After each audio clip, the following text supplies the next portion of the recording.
ನಮಸ್ತೆ ಸ್ನೇಹಿತರೆ, ನೋಡಿ ಈ ಥರ ಒಂದು ಮಸಾಲೆ ಪುಡಿ ಮಾಡಿ ಇಟ್ಕೊಳ್ಳಿ. ನೋಡಿ ಎಷ್ಟು ಬೇಗ ಅಡುಗೆ ಆಗುತ್ತೆ ನೋಡಿ. ಗಡಿಬಿಡಿಯಲ್ಲಿ ಬೇಗ ಏನಾದರೂ ಕೆಲಸ ಮಾಡುವಾಗ ಅಡುಗೆ ಮಾಡೋದೇ ಒಂದು ತಲೆನೋವು ಆಗುತ್ತೆ ಅಲ್ವಾ ಒಂದೊಂದು ಸಾರಿ ಬೇರೆ ಕೆಲಸ ಇದ್ದವಾಗ. ಹಾಗಾಗಿ ಈ ಥರ ಒಂದು ಪುಡಿ ಮಾಡಿ ಇಟ್ಕೊಳ್ಳಿ. ವೆಜ್ಗೆ ನಾನ್ ವೆಜ್ಗೆ ಎಲ್ಲ ಆಗುತ್ತೆ.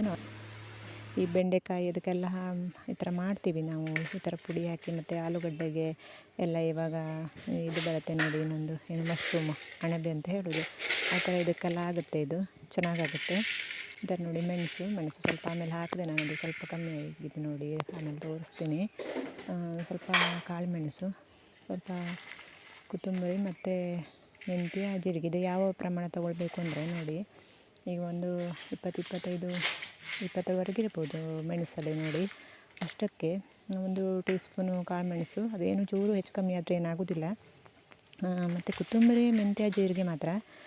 ಕೊತ್ತಂಬರಿ ಒಂದು 2 ಟೀ ಸ್ಪೂನ್ ಹಾಕಿದರೆ, 1 ಟೀ ಸ್ಪೂನು ಜೀರಿಗೆ ಹಾಕಿದರೆ ಅದರದ್ದು ಅರ್ಧ ಸಾಕು. ಮೆಂತ್ಯ ಮಾತ್ರ ಸ್ವಲ್ಪ ನೋಡಿ ಅಳತೆ ನಿಮಗೆ ಕಣ್ಣಲ್ಲೇ ಅಂದಾಜಿಗೆ ಗೊತ್ತಾಗ್ಬೋದು, ಆ ಥರ ಮಾಡಿ ಹಾಕಿ.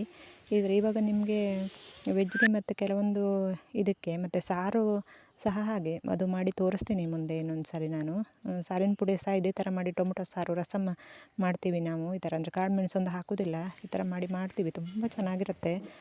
ಏನಿಲ್ಲ, ಸಿಂಪಲ್ಲಾಗಿ ನೋಡಿ. ನಾನು ಇಲ್ಲಿ ನಾವು ಒಲೆಯಲ್ಲಿ ಮಾಡ್ತೀವಲ್ಲ, ಹಾಗಾಗಿ ಬೆಂಕಿ ಇತ್ತು. ಸ್ವಲ್ಪ ಸಣ್ಣ ಬೆಂಕಿ ಇದ್ದರೆ ಒಳ್ಳೆಯದು. ಜಾಸ್ತಿ ಸ್ವಲ್ಪ ಗೆಂಡದಲ್ಲೇ ಹುರಿದ್ರೆ ಚೆನ್ನಾಗಿರುತ್ತೆ. ನೀವು ಗ್ಯಾಸಲ್ಲೂ ಮಾಡ್ಕೋಬೋದು, ಹಾಗೇನಿಲ್ಲ. ನಾನಿಲ್ಲಿ ನಾವು ಅನ್ನ ಮಾಡ್ತೀವಲ್ಲ, ಹಾಗಾಗಿ ಒಲೆಯಲ್ಲೇ ಹುರಿಯೋಣ ಅಂತ ಬಂದೆ. ಒಲೆಯಲ್ಲಿ ಮಾಡಿದರೆ ಸ್ವಲ್ಪ ರುಚಿ ಜಾಸ್ತಿ ಅಲ್ವಾ ಸೌದೆ ಒಲೆಯಲ್ಲಿ, ಹಾಗಾಗಿ ಖುಷಿಯಾಗುತ್ತೆ. ಮತ್ತು ಗೆಂಡದಲ್ಲಿ ಮಾಡಿದರೆ ಗರಮ್ ಆಗುತ್ತೆ. ಮತ್ತು ಇವಾಗ ಕುಟ್ಟಿ ಸಹ ಮಾಡ್ಬೋದು ನೀವು. ನಾನು ಇದು ಮಿಕ್ಸಿಗೆ ಹಾಕಿ ಮಾಡಿದೆ, ಬೇಗ ಆಗುತ್ತೆ ಅಲ್ವಾ, ಹಾಗಾಗಿ ಕುಟ್ಟಿ ಮಾಡಿದ್ರೆ ಇನ್ನೂ ರುಚಿಯಾಗಿರುತ್ತೆ.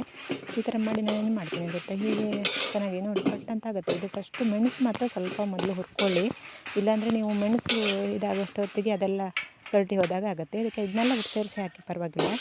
ಆದರೆ ಮೆಣಸು ಸ್ವಲ್ಪ ಮತ್ತು ತೆಂಗಿನೆಣ್ಣೆ ಹಾಕ್ಕೊಂಡಿದ್ದೀನಿ ನಾನು. ಸ್ವಲ್ಪ ಆದರೂ ಪರವಾಗಿಲ್ಲ, ಹಾಗೆ ಅಭ್ಯಾಸ ಆಗುತ್ತೆ ನಿಮಗೆ. ಒಂಚೂರು ತೆಂಗಿನೆಣ್ಣೆ ಹಾಕಿ ನೋಡಿ ಮಸಾಲೆ ಹುರಿಯುವಾಗ, ಅದಕ್ಕೆ ಟೇಸ್ಟೇ ಬೇರೆ. ತೆಂಗಿನೆಣ್ಣೆ ಹಾಕಿದರೆ ಅದು ರುಚಿ ಜಾಸ್ತಿ. ಎಷ್ಟು ಚೆನ್ನಾಗಿರುತ್ತೆ ನೋಡಿ.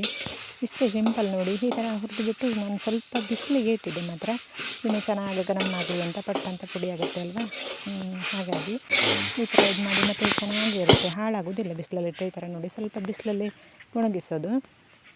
ಆಮೇಲೆ ಸ್ವಲ್ಪ ನೀವು ತುಂಬ ದಿನ ಇಡ್ತೀವಿ ಅಂದರೆ ಎಣ್ಣೆ ಸ್ವಲ್ಪ ಕಮ್ಮಿ ಹಾಕ್ಕೊಳ್ಳಿ, ಇಲ್ಲಾಂದರೆ ಚೂರು ಜಾಸ್ತಿ ಹಾಕ್ಕೊಂಡು ಪರವಾಗಿಲ್ಲ. ಈ ಥರ ಬಿಸಿಲಲ್ಲಿಟ್ಟರೆ ಗರಮ್ ಆಗುತ್ತೆ. ಈ ಥರ ನೋಡಿ ನಾನು 2 ಸಾರಿ ಹಾಕ್ಕೊಂಡಿದ್ದೆ, ಒಂದೇ ಸಾರಿಗೆ ಫುಲ್ ಆಗೋದಿಲ್ಲ ಅಂತ ಸ್ವಲ್ಪ ಮೆಣಸೆಲ್ಲ ಚೂರು ಜಾಸ್ತಿ ಇಟ್ಕೊಂಡಿದ್ದೇನೆ. ಕೋಳಿ ಸುಕ್ಕ ಮತ್ತು ಮಳಿ ಅಂತ ಮಾಡ್ತೀವಿ ನಾವು. ಈ ಥರ ಹೆಂಡಲ್ಲಿ ತೋರಿಸಿದ್ದೇನೆ ನೋಡಿ, ಮಾಡಿದ್ದು ವೀಡಿಯೋ ಹಾಕ್ತೀನಿ ಮುಂದೆ ನೋಡಿ. ಆವಾಗ ಚೆನ್ನಾಗಾಗುತ್ತೆ, ಪಟ್ಟಂತ ಆಗುತ್ತೆ. ಇನ್ನೊಂದು ವೀಡಿಯೋ ಹಾಕ್ತೀನಿ ಮಳಿ ಮಾಡಿದ್ದು, ಇದನ್ನು ಹಾಕಿ. ಕೋಳಿ ಎಲ್ಲಕ್ಕೂ ಆಗುತ್ತೆ, ಅರ್ಜೆಂಟಿಗೆ ನಿಮಗೆ ಬೇಗ ಆಗುತ್ತೆ, ರುಚಿಯೂ ಆಗುತ್ತೆ. ಇನ್ನೊಂದು ವೀಡಿಯೋ ಹಾಕ್ತೀನಿ ನೋಡಿ. ಚೆನ್ನಾಗಿದ್ದರೆ ಒಂದು ಕಾಮೆಂಟ್ ಮಾಡಿ ಸ್ನೇಹಿತರೆ. ಎಷ್ಟು ಚೆನ್ನಾಗಿ ಬಂದಿದೆ ನೋಡಿ. ಇವಾಗ ನಾನು ಕಾಳು ಮೆಣಸೆಲ್ಲ ಸ್ವಲ್ಪ ಅದು ಕಪ್ಪುದು ಸಿಪ್ಪೆ ತೆಗೆದಿರೋದು ಹಾಕಿದ್ನಲ್ಲ, ಅಷ್ಟಕ್ಕೆ ಇಷ್ಟು ಕಲರ್, ಇಲ್ಲಾಂದರೆ ಇನ್ನೂ ಚೆನ್ನಾಗಿ ಕಲರ್ ಬರ್ತಿತ್ತು. ಚೆನ್ನಾಗಿದ್ದರೆ ಒಂದು ಕಾಮೆಂಟ್ ಮಾಡಿ. ಇಷ್ಟೊಂದು ವೀಡಿಯೋ ನೋಡೋದಕ್ಕೆ ಧನ್ಯವಾದಗಳು ಸ್ನೇಹಿತರೆ. ಚೆನ್ನಾಗಿದ್ದರೆ ಹೇಳಿ. ಸಬ್ಸ್ಕ್ರೈಬ್ ಮಾಡ್ಕೊಳ್ಳಿ, ನೋಡ್ತಾ ಇದ್ದರೆ ಸಬ್ಸ್ಕ್ರೈಬ್ ಮಾಡ್ಕೊಂಡು ನೋಡಿ ನನ್ನ ವೀಡಿಯೋ. ನೋಡಿ ಎಷ್ಟು ಚೆನ್ನಾಗಿ ಬಂದಿದೆ ಅಲ್ವಾ, ಎಷ್ಟು ರುಚಿಯಾಗುತ್ತೆ. ನೀವೇ ಮಾಡಿ ನೋಡಿ, ಯಾವಾಗ ಗೊತ್ತಾಗುತ್ತೆ. ಈ ಥರ ನೋಡಿ ಮಳಿ ಮಾಡಿದ್ದೆ ನಾನು, ಇದ್ರದ್ದು ವೀಡಿಯೋ ಹಾಕ್ತೀನಿ ನೆಕ್ಸ್ಟು. ಕೋಳಿ ಮೊದಲೇ ಮಾಡಿದ್ದು, ಅದೇ ಒಂದು ಕ್ಲಿಪ್ ಹಾಕಿದೆ. ಈ ಥರ ಮಾಡ್ಬೋದು ನೋಡಿ. ಚಿಕನ್ ಸುಕ್ಕ ಚೆನ್ನಾಗಿದೆಯಾ?